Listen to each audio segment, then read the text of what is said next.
तो चलिए ये प्यारे बच्चों शुरू करते हैं आज का हमारा क्लास। और देखिए पिछला क्लास में हम लोगों ने देखा था कॉन्डेंस फार्मूला को कैसे हम लोग एक्सपेंड करते हैं, एक्सपेंडेड फार्मूला को कैसे कॉन्डेंस करते हैं, उस पर हम लोगों ने थ्योरीज देखा था, है ना। फिर जाके हाइब्रिडाइजेशन कैसे काउंट करते हैं वो भी हम लोगों ने देखा था। जब दो एटम्स के बीच में, जब देखिए यहाँ पे अभी क्या निकालना है ना इस क्वेश्चन में, हमें ये एनसीईआरटी जो बुक है ना हमारा उसका एक्सरसाइज का क्वेश्चन है ये। यहाँ पे देखिए 8.3 है ये, और शेप एंड हाइब्रिडाइजेशन क्या निकालना है हमें, इन दिए गए मॉलिक्यूल्स में शेप और हाइब्रिडाइजेशन निकालना है, ठीक है।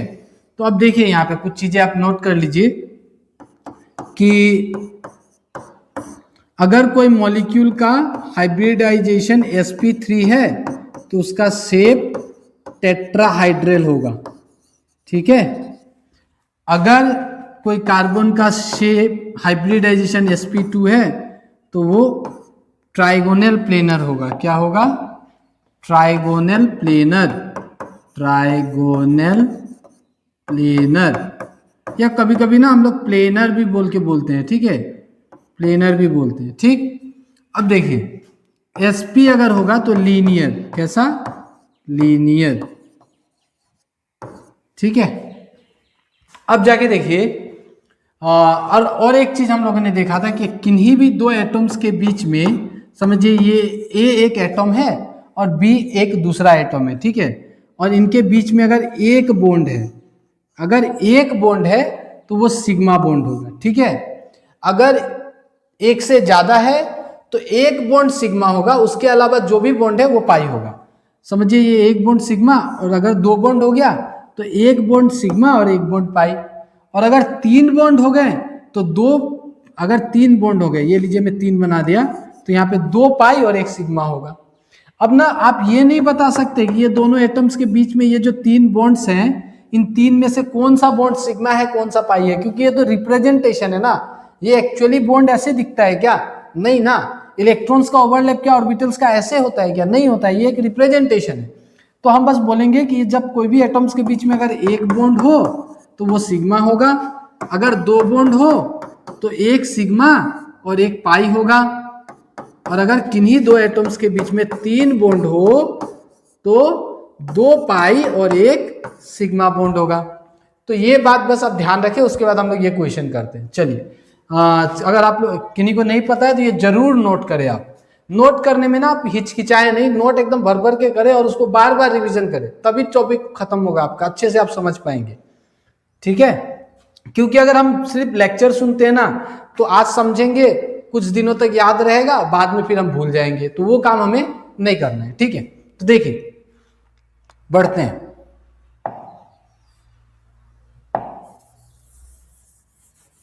तो ये क्वेश्चंस कर लेते हैं। ये जो अभी हम लोगों ने देखा ना, ये थोड़ा सा जो थ्योरी हमने डिस्कस किया, इतना पे ये सारा क्वेश्चन हो जाएगा। चलिए देखते हैं ये पहला क्वेश्चन, ठीक है। तो यहाँ पे इसका स्ट्रक्चर में अगर तोड़ के लिखूं तो कैसे लिखेंगे? ऐसे करके, क्योंकि हाइड्रोजन एक ही बॉन्ड बनाता है और एक कार्बन 4 बॉन्ड बनाता है, तो ये चारों बॉन्ड, यहाँ तो 2 ऑलरेडी दिखा के रखा हुआ है ऑक्सीजन के साथ। अब देखिए तो इन दोनों एटम्स के साथ, इन दोनों एटम्स के साथ कितने बॉन्ड्स बन रहे हैं यहाँ पे? एक बॉन्ड, तो वो एक बॉन्ड कैसा बॉन्ड होगा? सिग्मा बॉन्ड होगा। फिर से ये कार्बन और ये हाइड्रोजन बॉन्ड बना रहा है, तो एक ही बॉन्ड बना रहा है, तो वो बॉन्ड कौन सा होगा? सिग्मा बॉन्ड होगा। फिर ये कार्बन और ऑक्सीजन बॉन्ड बना रहा है, हम लोगों ने पढ़ा था, अभी जस्ट पढ़ा था, है ना, कि अगर 2 एटम्स के बीच में एक बॉन्ड हो तो वो सिग्मा, 2 बॉन्ड हो तो 1 सिग्मा 1 पाई, और अगर 3 बॉन्ड हो तो 1 सिग्मा और 2 पाई। तो यहाँ पे इन दोनों के बीच में 2 बॉन्ड है, तो एक बॉन्ड सिग्मा होगा और एक बॉन्ड पाई होगा। तो टोटल सिग्मा बॉन्ड यहाँ पे कितना आ रहा है? टोटल सिग्मा बॉन्ड यहाँ पे 1 2 3 आ रहा है। इस कार्बन का टोटल सिग्मा बॉन्ड 3 आ रहा है। तो जब नंबर ऑफ सिग्मा बॉन्ड, एक बात यहाँ आप ध्यान रखेंगे, जब नंबर ऑफ सिग्मा बॉन्ड 3 हो तो sp2, और जब नंबर ऑफ सिग्मा बॉन्ड 4 हो तो sp3, और जब नंबर ऑफ सिग्मा बॉन्ड 2 हो तो sp हाइब्रिडाइजेशन होता है। और sp3 हाइब्रिडाइजेशन का जो शेप होता है अभी जस्ट हम लोगों ने देखा था टेट्राहाइड्रल होता है। अगर कोई कार्बन sp हाइब्रिड हो तो उसका शेप लीनियर होगा, और अगर कोई कार्बन sp2 हाइब्रिड होगा तो उसका शेप ट्राइगोनल प्लेनर होगा। कैसे? Trigonal planar. ठीक है, चलिए तो यहां पे हमने देखा है कि नंबर ऑफ सिग्मा बॉन्ड कितने हैं? 3।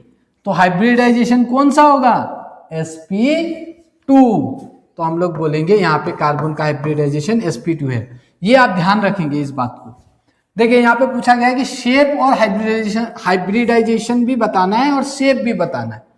तो हमने देखा कि हाइब्रिडाइजेशन निकल के आया 2। कैसे निकालेंगे? सिग्मा बॉन्ड्स का नंबर को काउंट करके। और सिग्मा बॉन्ड कैसे निकालेंगे? तो किन्हीं भी दो एटम्स के बीच में अगर एक बॉन्ड है तो सिग्मा, 2 बॉन्ड है तो एक सिग्मा 1 पाई, और अगर 3 बॉन्ड है तो 2 पाई और 1 सिग्मा होगा, है ना। तो यहाँ पे sp2 है और sp2 में ट्राइगोनल प्लेनर होता है, तो यहां लिखेंगे ट्राइगोनल प्लेनर।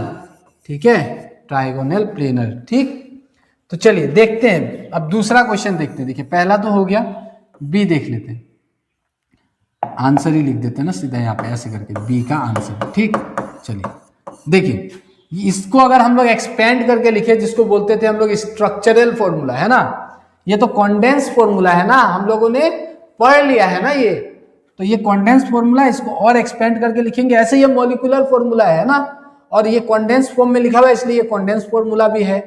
और अब हम लोग इसको एक्सपेंड करते हैं। हमें पता है कार्बन 4 बॉन्ड बनाता है, तो ये 4 बॉन्ड, हाइड्रोजन 1 बॉन्ड बनाता है तो 3 हाइड्रोजन है तो ऐसे अटैच हो गया। फ्लोरीन 1 बॉन्ड बनाता है तो ये रहा फ्लोरीन। अब जाके देखिए ये दोनों एटम्स के बीच में, इनके आपस में एक बॉन्ड है तो वो सिग्मा होगा। इन दोनों के बीच में एक ही बॉन्ड है तो वो सिग्मा होगा। इन दोनों के बीच में एक ही बॉन्ड है तो वो सिग्मा होगा, और इनके बीच में भी तो एक ही बॉन्ड है ना, तो वो सिग्मा होगा। तो टोटल सिग्मा बॉन्ड्स कितने हो गए? 4 सिग्मा बॉन्ड। और 4 सिग्मा बॉन्ड पे कौन सा शेप होता है? टेट्राहाइड्रल। कौन सा शेप? टेट्राहाइड्रल। ठीक है, तो शेप भी निकल गया हमारा। अब यहां पे हमें पूछा गया है हाइब्रिडाइजेशन और शेप। तो देखिए हाइब्रिडाइजेशन क्या आएगा? 4 सिग्मा बॉन्ड पे sp3 हाइब्रिडाइजेशन होता है और शेप टेट्राहाइड्रल होता है। तो हाइब्रिडाइजेशन हम लोग लिखेंगे sp3। तो आप इसको नोट कीजिए और उसके बाद करते हैं सी पे क्या है? एक हाइड्रोजन और Cn है। चलिए देखिए यहां पे लिखते हैं सी। ठीक, कुछ ऐसा है स्ट्रक्चर सी का, ऐसा कुछ दिया हुआ था। अब चलिए इसको हम लोग एक्सपेंड कर देते हैं। ज़्यादा एक्सपेंड तो होगा नहीं ये। एक हाइड्रोजन, कार्बन का 4 बॉन्ड हमें दिख रहा है, नाइट्रोजन 3 बॉन्ड बनाते हैं, 3 का 3 बॉन्ड दिख रहा है। कैसे पता चलता है हमें वैलेंसी? देखिए कार्बन का एटॉमिक नंबर है 6, 2.4, मतलब इसको और 4 इलेक्ट्रॉन चाहिए तो वैलेंसी 4। नाइट्रोजन का एटॉमिक नंबर है 7, तो 2.5, इसको और 3 इलेक्ट्रॉन चाहिए मतलब वैलेंसी 3, ये 3 वैलेंसी है। और हाइड्रोजन को 1 इलेक्ट्रॉन चाहिए क्योंकि इसका नियरेस्ट नोबल गैस हीलियम है और उसका वैलेंसी, उसके वैलेंसल में 2 इलेक्ट्रॉन होता है, तो इसे भी 2 चाहिए, लेकिन फिलहाल इसके पास 1 है तो और 1 चाहिए, मतलब और 1 चाहिए मतलब वैलेंसी 1। ठीक है, तो देखिए यहाँ पे ये आ गया। अब देखिए तो इन दोनों के बीच में एक बॉन्ड है तो वो सिग्मा बॉन्ड होगा।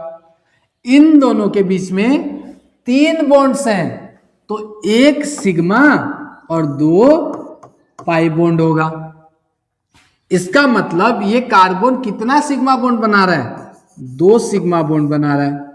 और अगर 2 सिग्मा बॉन्ड है तो हम लोगों ने यहां पे लिखा था ना इससे पहले, ये देखिए हम लोगों ने यहां पे लिखा था कि अगर 2 सिग्मा बॉन्ड है तो sp हाइब्रिडाइजेशन और शेप लीनियर, तो वही यहां पे लिख देंगे कि हाइब्रिडाइजेशन sp और शेप लीनियर।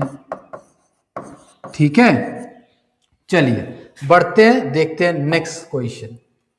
अब देखिए ये क्वेश्चन चेंज हो गया। अब यहाँ पे जो इंस्ट्रक्शन है क्वेश्चन का वो ये है, मैंने शॉर्ट में लिख दिया है। आप बुक में जब ये प्रॉब्लम को देखेंगे तो आपको यही दिखेगा, बस वहां पे अच्छे से लिखा हुआ है ना। तो ये क्या है, condensed form to complete structural formula, मतलब हमें कंडेंस्ड फॉर्मूला से कंप्लीट स्ट्रक्चरल फॉर्मूला लिखना है, ठीक है। तो ये तो और आसान सवाल है। देखिए ये रहा कार्बन, कितने कार्बन है, टोटल कार्बन बना लेते हैं, 1 2 3 4, 1 2 3 4 5, तो 1 2 3 4 5 कार्बन।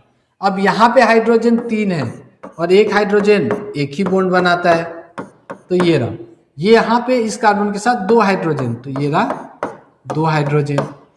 इस कार्बन पे एक ऑक्सीजन है और हमें पता है ऑक्सीजन 2 बॉन्ड्स बनाते हैं। उसके बाद ये कार्बन के साथ 2 हाइड्रोजन, तो ये रहा 2 हाइड्रोजन, और इस कार्बन के साथ 3 हाइड्रोजन, तो ये रहा 3 हाइड्रोजन।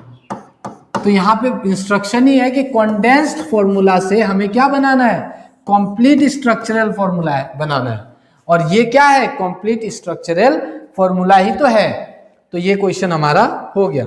देखते हैं बी, देखिए इसका भी कंप्लीट स्ट्रक्चरल फॉर्मूला बनाएंगे। अब ये कार्बन का 3 बॉन्ड तो हाइड्रोजन के साथ है, तो जाहिर सा बात है 1 बॉन्ड इस कार्बन के साथ होगा। अब ये कार्बन का 2 बॉन्ड ये रहा, 1 बॉन्ड इस हाइड्रोजन के साथ, 1 बॉन्ड इस कार्बन के साथ, तो 4 बॉन्ड।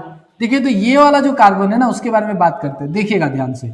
2 बॉन्ड इस कार्बन का यहाँ काउंट करेंगे, 1 इस हाइड्रोजन के साथ, और उसके बाद एक जो है वो इधर है। तो क्या ये जो CH2 ग्रुप है क्या इस पे लगेगा क्या? अगर इस पे लगता तो ये 3 बार, ये जो CH2 यूनिट है ये 3 बार रिपीट हो रहा है, क्या ये वैलेंसी सेटिस्फाई कर पाएगा क्या इसके साथ? नहीं कर पाएगा। तो एक्चुअली ये क्या लिखा है कि ये जो यूनिट है CH2 वाला वो 3 बार आ रहा है, ठीक है। तो चलिए देखते हैं कैसे लिखेंगे। 1 2 3 और यहाँ पे 3 है ऐसा यूनिट, तो 6 और 1 7, तो ये रहा 1 2 3 4 5 6 7, 1 2 3 4 5 6 7। अब क्या है, ये 3 हाइड्रोजन यहाँ पे 1 हाइड्रोजन। अब ये कार्बन डबल बॉन्ड यहाँ पे है, ये रहा बना दिया हमने। फिर ये रहा हाइड्रोजन यहाँ पे दे दिए। फिर ये जो CH2 का 3 यूनिट है वो ये वाला 3 है, देखिए 1 2 3, और उसके बाद में फिर ये CH3, तो ये रहा CH3, ठीक। और यहाँ पे CH2 CH2 CH2 3 बार, तो ये रहा C और ये रहा H2, ये रहा C और ये रहा H2, ये रहा C और ये रहा H2, ठीक है। तो हो गया complete structural formula. Complete structural formula में करना क्या होता है, हमें एक एक बॉन्ड को तोड़ के दिखाना होता है, सारे बॉन्ड्स को दिखाना है, किसी को भी कंडेंस करके नहीं लिखना है। तो हो गया ये, ठीक है। चलिए देखते हैं नेक्स्ट क्वेश्चन।